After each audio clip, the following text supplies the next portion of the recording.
Hi అండి. ఒగేనకల్ water falls ఇది సరిగ్గా తమిళనాడు కర్ణాటక బార్డర్లో ఉంది. ఒగేనకల్ మాత్రం తమిళనాడు స్టేట్లోకే వస్తుంది. మనం వాటర్ ఫాల్లోకి వెళ్ళాలంటే తప్పకుండా తెప్పలోనే వెళ్ళాలి. నేను తెప్పలో ఫస్ట్ టైం జర్నీ చేశాను. మనం తెప్పలో ఉండగా తెప్పని మొత్తం స్పీడ్గా రౌండ్గా తిప్పుతారు. ఆ ఎక్స్పీరియన్స్ చాలా బాగుంటుంది. ఇది బెంగళూరు నుండి 180 కిలోమీటర్స్ ఉంటుంది. ఇది కావేరి నది మీద ప్రకృతి సిద్ధంగా ఏర్పడిన జలపాతం. దీనిని నయాగరా ఆఫ్ ఇండియా అని పిలుస్తారు.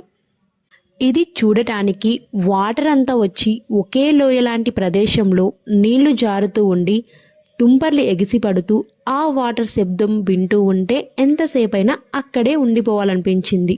ఒగేనకల్ వాటర్ ఫాల్ ఫుల్ వీడియో పైన లింక్ ఇచ్చాను, చూసేయండి. అందరికీ నూతన సంవత్సర శుభాకాంక్షలు. Please subscribe.